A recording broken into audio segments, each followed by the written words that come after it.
हुजूर सैयदना गौसे आज़म रज़ियल्लाहु ताला अन्हु की बारगाह में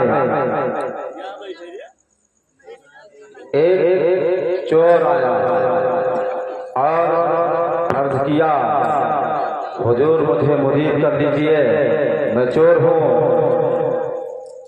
मैं झूठ भी बोलता हूँ, मैं तमाम से गुनाह का काम जितना है सब मेरे अंदर है और मैं आपसे मुरीद होना चाहता हूँ। गौसे आज़म रज़ियल्लाहु ताला अन्हु ने फरमाया, तुम्हें अगर मुरीद होना है तो तुम्हें सारी बुराइयों को छोड़ना होगा, नमाज भी पढ़ना होगा। चोर ने कहा कि मैं नमाजी भी नहीं हूँ, नमाज भी नहीं पढ़ूंगा।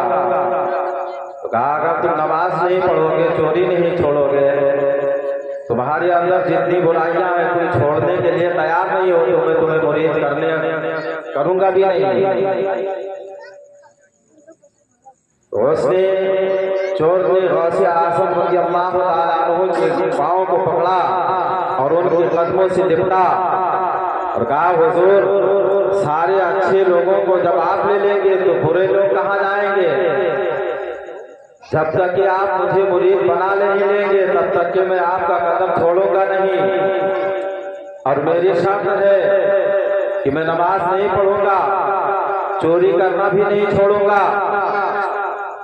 गौसे आज़म रज़ियल्लाहु ताला अन्हु ने फरमाया कि ठीक है, मैं तुम्हें मुरीद कर लूंगा, तुम चोरी करना, नमाज अगर तुम्हें नहीं पढ़ना है तो न पढ़ना, लेकिन मैं तुम्हारे सारी शर्तों को मानने के लिए तैयार हूँ, लेकिन तुम्हें मेरी एक शर्त माननी होगी। जो मुरीद होने के लिए आया अपना बंदा, उसने कहा, हजरत जल्दी बताइए वो शर्त क्या है? हुजूर सैयदना गौसे आज़म रज़ियल्लाहु ताला अन्हु ने फरमाया कि अगर तुम्हें मुरीद होना है, तुम्हें अगर मुरीद बनना है तो तुम्हें 5 वक्त अज़ान पढ़ना होगा, अज़ान तुम्हें 5 वक्त पढ़ना होगा, अज़ान पढ़ते रहना।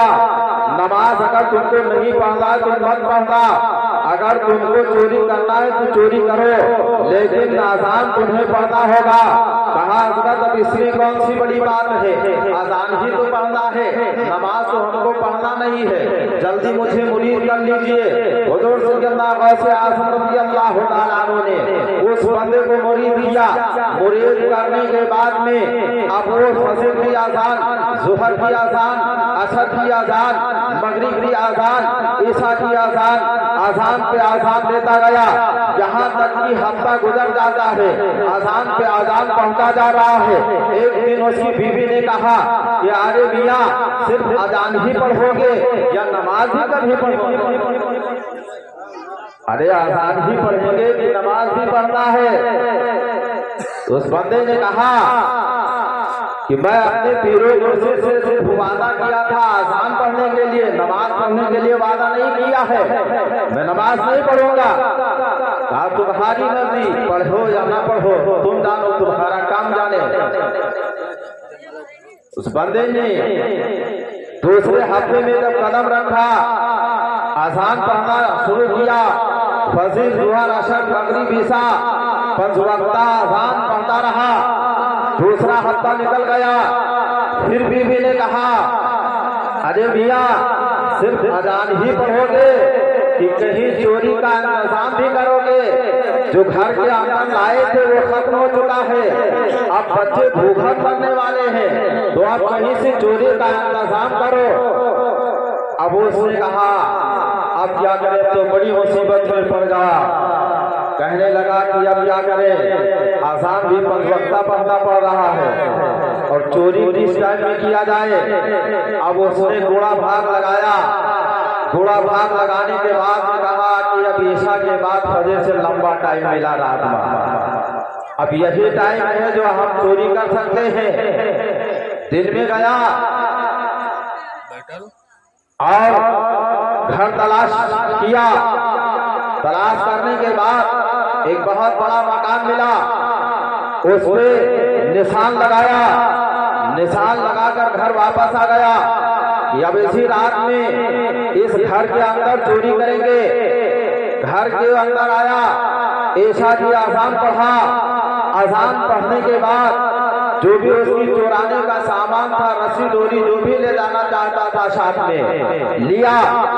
लेने के बाद उसी मकान के ऊपर गया, पीछे के रास्ते से घर के अंदर दाखिल होता है।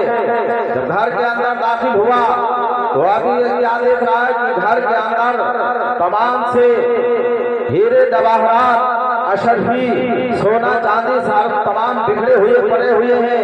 घर के अंदर बहुत ज्यादा माल है। अब ये क्या उठाता, क्या बांधता, क्या रखता?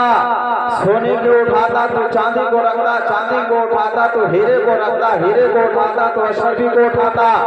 इसी तरह से उठाते बटोरते रखते हुए एक बहुत बड़ा गठरी बनाकर तैयार किया।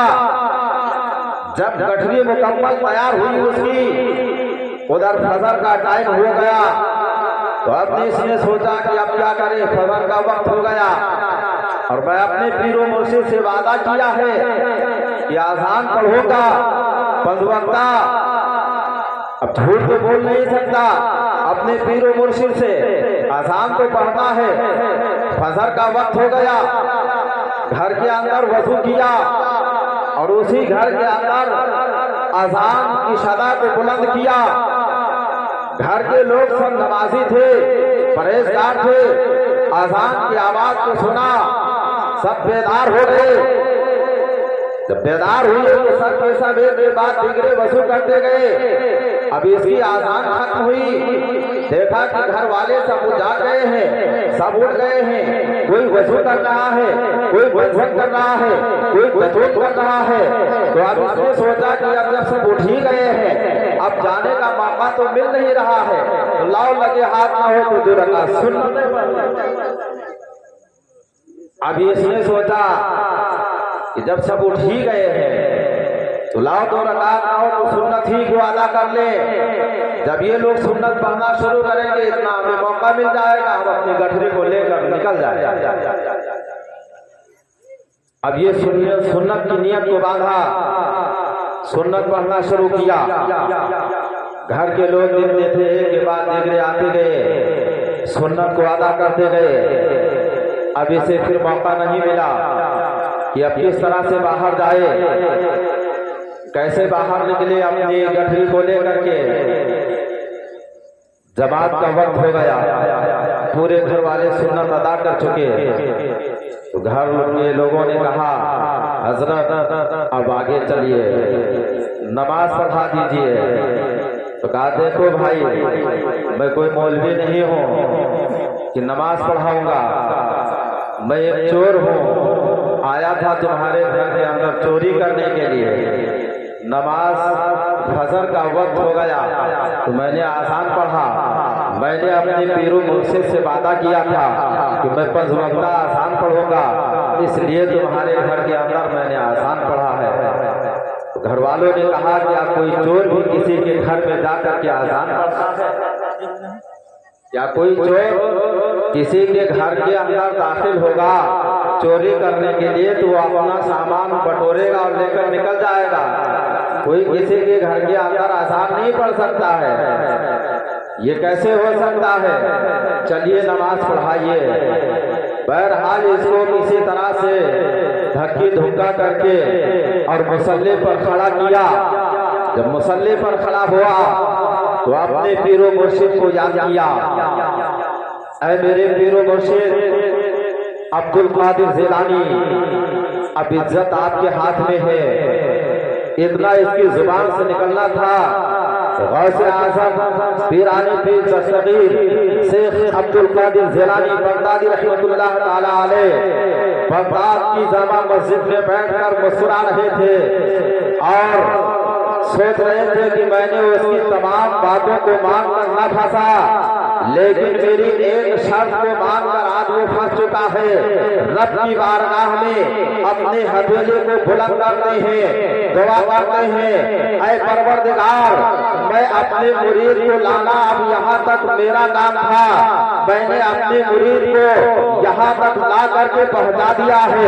ऐ परवरदिगार, अब मेरे मुरीद को यहाँ से संभाल लेना तेरा काम है। ऐसे आजम अपने मुरीद के लिए दुआ फरमा रहे हैं। रब तबारक व तआला ऐसे आजम के दुआ को रद्द नहीं फरमाता है।